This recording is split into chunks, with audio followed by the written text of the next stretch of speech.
Hello everyone and welcome to day 9 of my Halloween 2011 card series.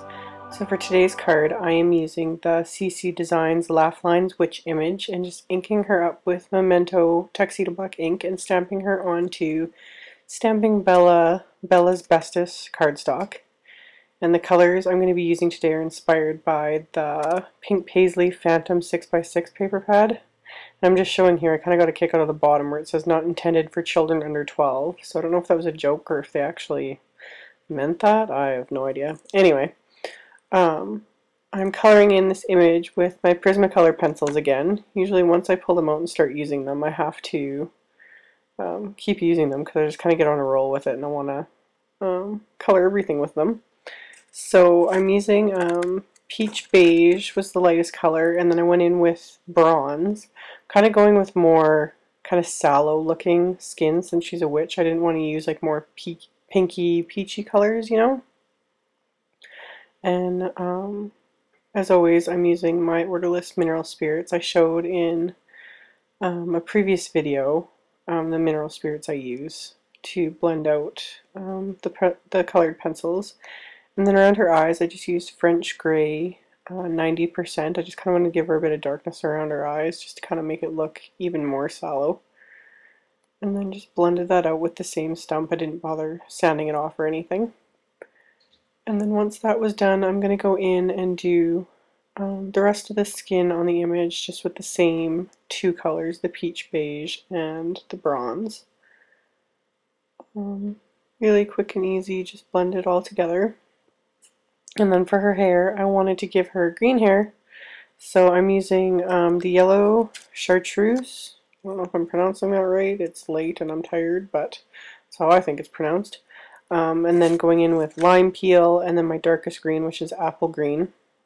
And then blending all of that together and blending it out with a fresh paper stump. And then I wanted to add a bit more of the apple green after I'd blended it out, just to give it even more definition.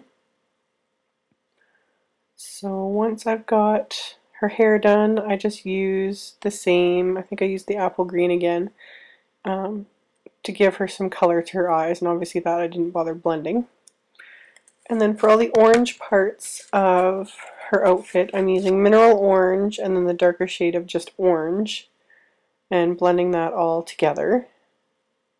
And her dress I was going to do in several different colors, but then for time's sake and I just kind of felt like keeping things a little bit simpler this time. So I'm doing her entire dress with the same shades of orange. Although the way it's drawn, you really could do 2 or 3 different colors very simply with her little outfit, or paper piece it. That would look really cute too. But for this I just chose orange. And then when I ran out of color to blend, I just go back in with the pencil crayon and add a bit more and then blend that in to fill in all the white spots. Just super easy. And then for the lace and the stars, I'm just using the same 2 shades of green that I used on her hair, the yellow chartreuse and the lime peel. Now for all the black areas, I went in and colored that.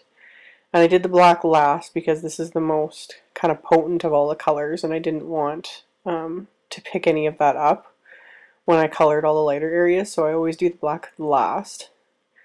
And just took my time and got everything blended really, really well. And then I wanted to use a Circle Spellbinders die.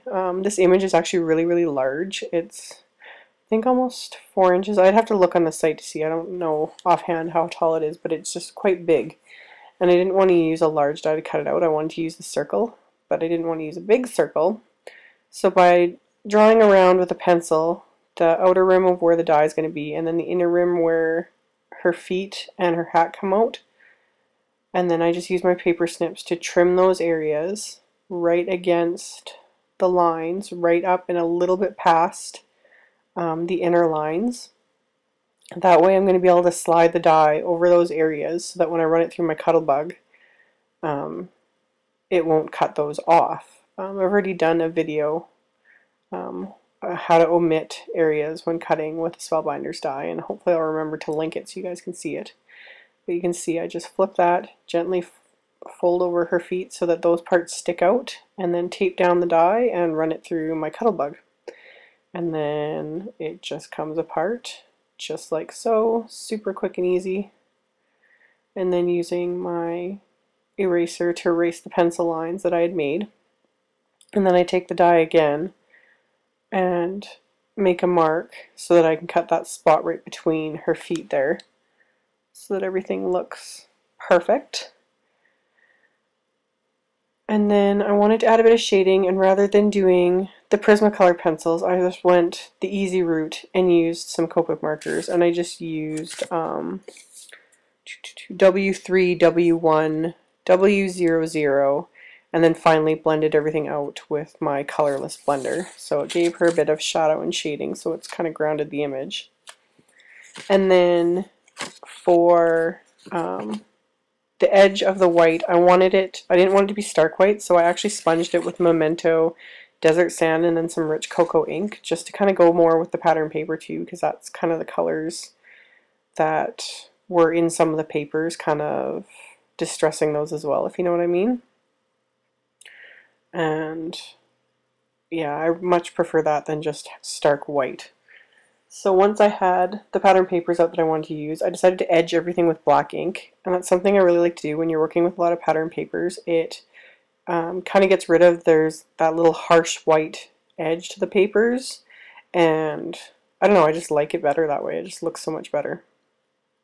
So after everything's edged and put together, I chose a sentiment from my Ghostly Greetings set, stamped it with Brilliance ink onto some orange cardstock, and then used one of my Stampin' Up punches to punch it out. And again, just edged that with the black ink so that everything has been done the same. And then once I have the sentiment done, I want to add some embellishments. So I'm using some AmyR's sheer polka dotted ribbon. I thought that was rather fitting with all the dots and everything in the paper. I might as well use polka dot ribbon. And then I want to go in and add a few other embellishments, so I thought I'd add a couple little spiders using my Martha Stewart punch and some black cardstock. And then I also want to add a few brads, so I found some like black glittery brads in my stash and just wanted to add those on the right hand side of the card under the sentiment just to kind of draw more attention to it. And that piercing template is from Stampin' Up. And then as always, my WeRMemory Keepers brad setting tool, which one of my viewers commented saying you can buy that at Michael's too. So I always link to the website, but you can find that at Michael's, I guess. So that is a bonus if you're looking for that tool. And then just my Tombow Mono Multi glue to glue those little spiders into place. And you can't see, you'll be able to see in the pictures at the end, but I used the Black Diamond Stickles for the spiders just to give them a bit of bling. And then here I'm using the Copic Spica melon pen. That is nearly impossible to pick up on camera, but it just adds just the slightest bit of shimmer. It's really fine sparkle. I love those pens. So then now for the inside, just some pattern paper, and then I stamped the little Laugh Lines Witch with Memento Pear Tart ink.